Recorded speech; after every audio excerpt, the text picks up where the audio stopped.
Singapore's foreign policy. The fundamental principles of Singapore's foreign policy are as follows. As a small state, Singapore has no illusion about the state of our region or the world.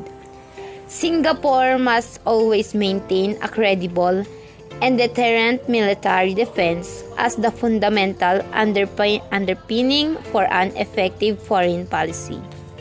Singapore must promote and work for good relations with our immediate neighbors in all spheres.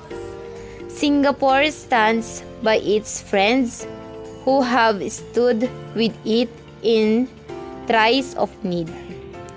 Singapore is fully committed to the Association of Southeast Asian Nations, or ASEAN. Singapore will work to maintain a secure and peaceful environment in and around Southeast Asia Pacific region. Singapore will continue to work for the maintenance of a free and open multilateral trading system. Singapore is ready to trade with any state for mutual benefit and maintain an open market economy. Singapore will support and be active in international organizations such as the United Nations or UN. Singapore foreign policy and diplomatic efforts to carve out political and economic space for Singapore has been guided by several important principles such as respect for national sovereignty, insistence on the rule of law, and relevance to the international community. Sovereignty. Respect for sovereignty is particularly important to small states without safeguards to protect and guarantee territorial integrity and national security.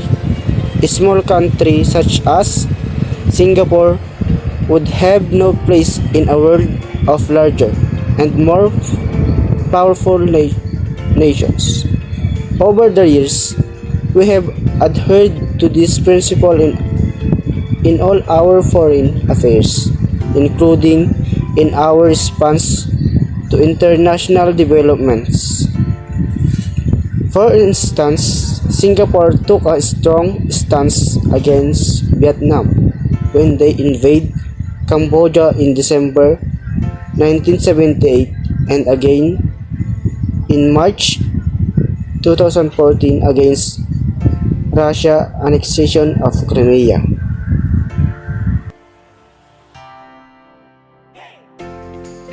The Republic of Singapore is a member of the UN, the Commonwealth, the Association of Southeast Asian Nations, the Asia-Pacific Economic Cooperation, and the Non-Aligned Movement. Also, the International Criminal Police Organization opened its global complex for innovation in Singapore in 2016. As one of the 5 founding members of ASEAN, Singapore is a strong supporter of the ASEAN Free Trade Area and the ASEAN Investment Area, as its economy is closely linked to that of the region as a whole.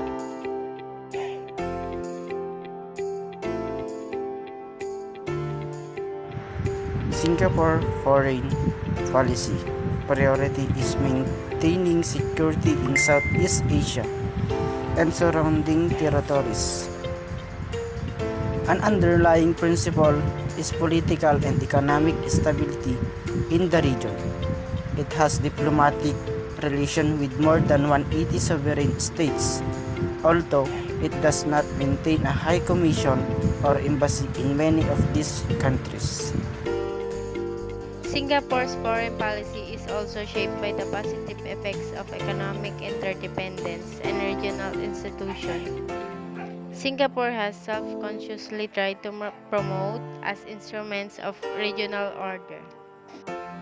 Singapore economic policy is to promote the creation of national wealth through sustained and stable economic growth. A guiding principle of economic policy is the free market system, that is, to allow market force to determine the pattern of trade. The Singapore government SEC to ensure that the trading system is open and transparent. Custom and trade documentation procedures are streamlined for smooth flow of goods in and out of Singapore. Singapore does not have any sector-specific policies or trade instrument to promote export. The private sector is encouraged to play a leading role in economic development, while the government provides an environment conducive for private sector business activities. Fiscal policy is aimed at supporting the private sector in economic development. On the revenue side, the objective is to raise sufficient revenue to finance expenditure while maintaining a competitive tax structure. The implementation of the Goods and Services Tax from April 1994 was to enhance competitiveness of Singapore's tax structure. On the expenditure side, efforts are made to maintain a small and efficient public sector to release maximum financial and manpower resources to the private sector. Hence, certain operations are being privatized to give them greater autonomy to be run according to commercial practices. This includes telecommunication, broadcasting, electricity and gas, and etc. Singapore's economic achievement has its origin in trade. Long before its independence, Singapore has served as a port of call between the East and the West. This strategic link is more important now than ever before with the globalization of economies and increasing economic interdependence. Accelerated economic development in Asia will emphasize Singapore's role as a gateway to the region. The key to Singapore flourishing international trade has been its free trade policy. Virtually all goods enter Singapore duty-free. Singapore's political stability, excellent business infrastructure, strategic location, sound legal framework, world-class financial services, and a pro-business approach have attracted many international companies to do business with Singapore and to use Singapore as a base for the regional.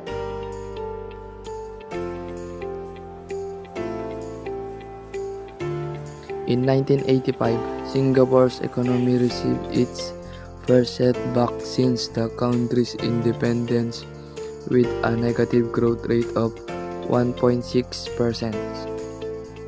The government executed the new economic policy in 1986, 2 years which resulted in a reduction of public utilities charges, corporate tax, income tax, and central provident funds.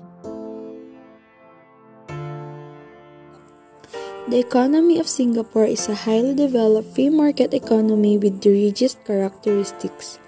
Singapore's economy has been previously ranked as the most open in the world, the joint fourth least corrupt, and the most pro-business. Singapore has low tax rates and the second highest per capita GDP in the world in terms of purchasing power parity. The Asia-Pacific Economic Cooperation (APEC) is headquartered in Singapore.